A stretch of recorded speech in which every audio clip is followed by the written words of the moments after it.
మన Chiranjeevi vascular and multi speciality hospital దేశంలోనే best vascular and endovascular facilities and all multi speciality care.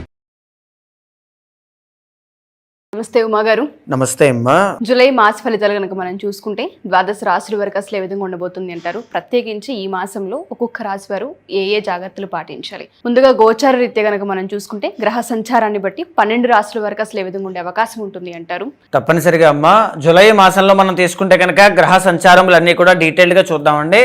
ముందుగా July 17వ తారీఖున రవిగ్రహ సంచారము మిథున రాశిలోంచి కర్కాటక రాశిలోకి ప్రవేశించబోతోందండి. అయితే జూలై 18వ తారీఖు వరకు బుధుడు వక్రగతిలో ఉండి కరెక్ట్గా 18న మిథున రాశిలో బుధుడు వక్రగతిని పూర్తి చేసుకుని స్ట్రైట్ ఫార్వర్డ్గా అంటే రుజు మార్గంలోకి ఎంటర్ అవుతారనమాట. జూలై మొత్తము కూడా కుజగ్రహ సంచారము వృషభ రాశిలోనే సంచారం జరుగుతూ ఉంటుందండి.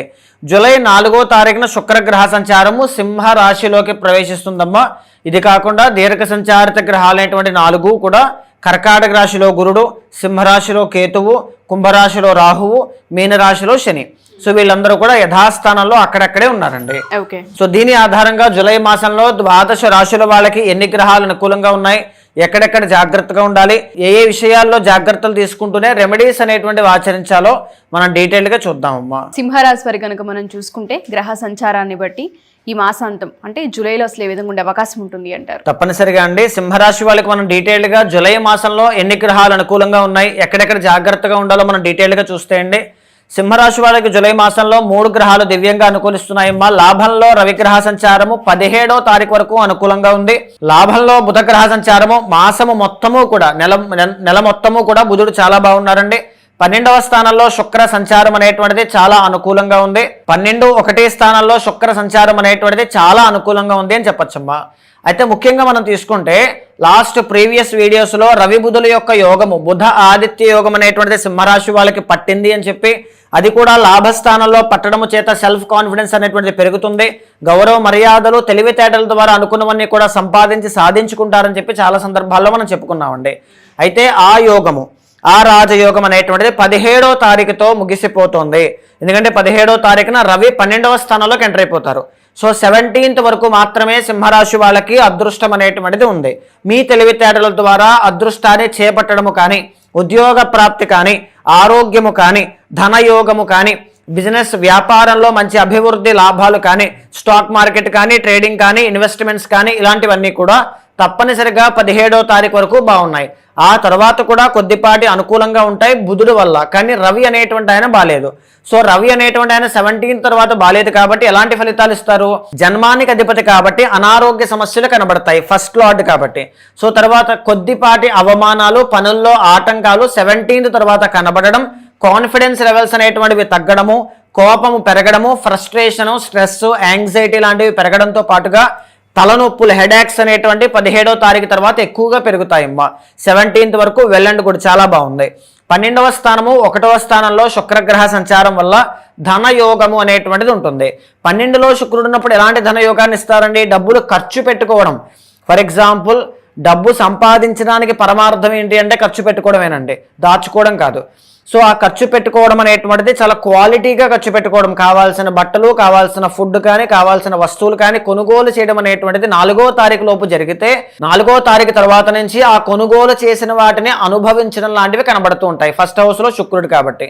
అయితే ముఖ్యంగా మనం తీసుకుంటే అష్టమంలో శని, సప్తమంలో రాహు, జన్మంలో కేతు, 12లో గురుడు, ఈ దీర్ఘ సంచారిత గ్రహాలు 4 కూడా ఏదైతే వీక్ అయ్యాయో అవి కూడా ఇక్కడ ముఖ్యమైన రోల్ ప్లే చేస్తూ ఉంటాయండి. వాటి కోసం కూడా క్రిస్ప్గా మనం చెప్పుకుందామమ్మా. అష్టమంలో ఉన్నటువంటి శని ఏం చేస్తారు? ఫర్ ఎగ్జాంపుల్, ఏదైనా వీళ్ళు కొనుగోలు చేయాలనుకున్నారు, ఒక 10 రూపాయలు ఉన్నాయి, 12 రూపాయలు అవుతోంది, ఇంకో 2 రూపాయలు కావాలి, సడన్గా 2 రూపాయలు ఎవరినో అడగాల్సి వస్తుంది. అంటే అష్టమము ఇండికేట్స్ మళ్ళీ రికవర్ అయ్యేటువంటిది, మళ్ళీ ఆ అప్పు తీసుకొని తీర్చేస్తారు. ఒక అవమానం వస్తుంది సడన్గా, మళ్ళీ దాని నుంచి ఓవర్కమ్ అయ్యి మళ్ళీ గౌరవ మర్యాదలు పొందుతారు, పునర్వైభవాన్ని. అంటే ఒక ఫేవర్ లాంటిది, 2 days ఉంటుంది, పోతుంది.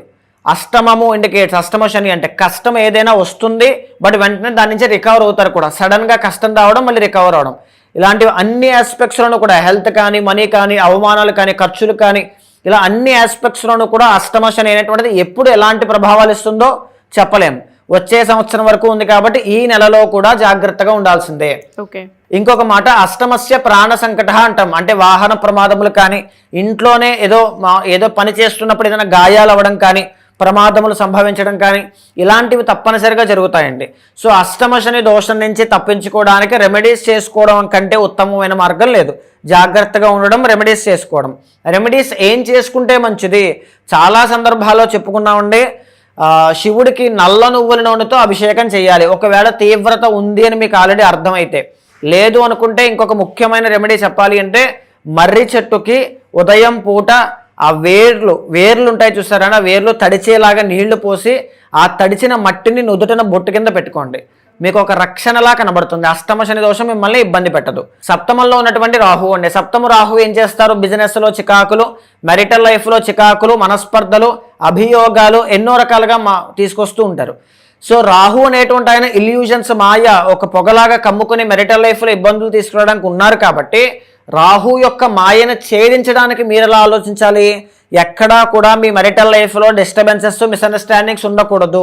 వాటికి తావివ్వకుండా ఏదైనా క్లియర్ కట్గా మాట్లాడుకోవాలి. స్ట్రైట్ ఫార్వర్డ్గా కూర్చుని ఒక ఎక్కువ టైం స్పెండ్ చేయాలి. 1 గంట 2 గంటలో ఫ్యామిలీకి ఎక్కువగా కేటాయించాలి. అప్పుడే మీ మెరిటల్ లైఫ్ అనేటువంటిది చాలా బాగుంటుంది.